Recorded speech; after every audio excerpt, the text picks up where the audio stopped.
வணக்கம். சுப்பிரமணியம் யோகாமணி சேனலுக்கு உங்களை அன்புடன் வரவேற்கிறேன். இன்றைக்கி சமையல் குறிப்பில் நம்ம பார்க்க போகிறது இட்லிக்கு தொட்டுக்கிற பாசிப்பருப்பு தக்காளி சாம்பார் எப்படி செய்கிறதுன்னு பார்க்கலாம் வாங்க. அனைவருக்கும் அன்பு வணக்கம். திருமதி சுப்பிரமணியம். இன்றைக்கி பிரேக்ஃபாஸ்ட்டுக்கு இட்லி, அதுக்கு தொட்டுக்கிறதுக்கு சூப்பர் டேஸ்ட்டில் பாசிப்பருப்பு தக்காளி சாம்பார். இது ஒரு ஒன் பார்ட் குக்கிங்காக பண்ணுவோம். டேஸ்ட் அவ்வளோ நல்லாயிருக்கும். அதுக்கு என்னென்ன தேவைங்கிறது எடுத்து வச்சுருக்கிறேன். அரைக்கிறதுக்கு கொஞ்சம் தேங்காய், பொரிக்கடலை, ஒரு 3 பச்சை மிளகாய், கல் உப்பு, தக்காளி, இதோட இன்னும் 2 தக்காளி சேர்த்து அதையும் ஒரு தக்காளி பியூரியாக அரைச்சி எடுத்துருவேன் தனியாக. அடுப்பில் ஒரு ப்ரெஷர் பேன் வச்சு கொஞ்சம் எண்ணெய் ஊற்றிருக்கிறேன்.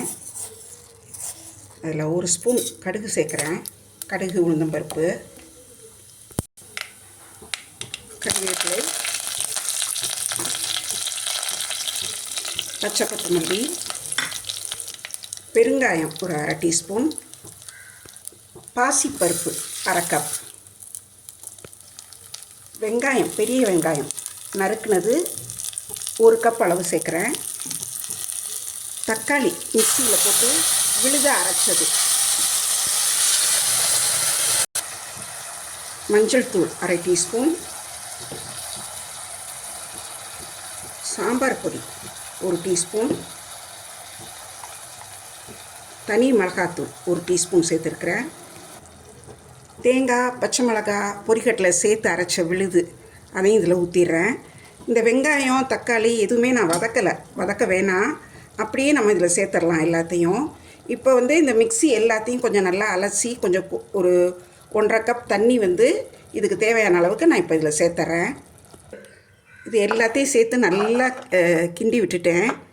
அரைச்சது அந்த தக்காளி விழுது எல்லாம் சேர்ந்து இப்போ இது ஒரு கொதி வந்தோடனே குக்கர் மூடியை போட்டு வெயிட் போட்டு விசில் போட்டுடலாம்.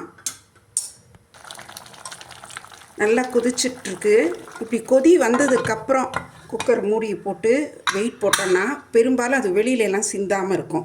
இப்போ இந்த பாசிப்பருப்பு நல்லா குழைவாக வேகிற அளவுக்கு ஒரு 3-4 விசில் வர வச்சுட்டு அதுக்கப்புறம் அடுப்பு அணைக்கலாம். குக்கர் ஒரு 4 சவுண்டு வர வச்சேன். ப்ரெஷர்லாம் நல்லா அடங்கிடுச்சு. ஓப்பன் பண்ணி பார்க்கலாம். இந்த பாசிப்பருப்பு நல்லா குழைவாக வேகணும். அதுதான் நல்லா குழைவாக வெந்திருக்கு. ஆக்சுவலி பார்த்திங்கன்னா இந்த மூடியில் வெளியில் எதுவுமே சிந்தலை பாருங்கள். நான் கொஞ்சம் தண்ணி அளவாக தான் வச்சுருந்தேன். நம்ம இதில் எல்லாமே உப்பு, உரப்பு எல்லாமே சேர்த்துட்டோம், தேங்காய் அரைச்சது எல்லாம். ஆனால் இவ்வளோ கெட்டியாக நமக்கு இருக்கக்கூடாது. இன்னும் கொஞ்சம் நல்லா சாம்பாராக வேணுங்கிறதுனால தனியாக வெந்நீர் ஒரு பாத்திரத்தில் கொதிக்க வச்சுருக்கிறேன். இது நல்லா கொதிக்கிற வெந்நியை இதில் சேர்க்குறேன். சேர்த்துட்டு திரும்ப இன்னொரு அடுப்பு பற்ற வச்சு ஒரு 2 மினிட்ஸ் நல்லா கொதிக்கணும். இதோட வாசனையே அவ்வளோ நல்லா இருக்கும். நம்ம குக்கர் திறக்கிறதுக்கு முன்னாடியே அவ்வளோ ஃப்ளேவர்ஃபுல்லாக இருக்கும். இது இட்லிக்கு ஊற்றிக்கிறதுக்கு அவ்வளோ நல்லாயிருக்கும்.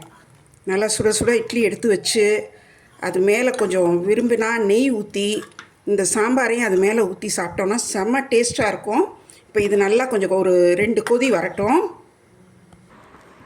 நல்லா ஒரு ஃப்ளேவர்ஃபுல் டேஸ்டி பாசிப்பருப்பு தக்காளி சாம்பார் இட்லிக்கு ரெடி ஆயிடுச்சு. நீங்களும் செய்து பாருங்கள், எப்படி இருந்துச்சுன்னு சொல்லுங்கள். இந்த வீடியோவை லைக் பண்ணுங்கள், ஷேர் பண்ணுங்கள், எங்கள் யோகாமணி சேனலுக்கு சப்ஸ்கிரைப் பண்ணுங்கள்.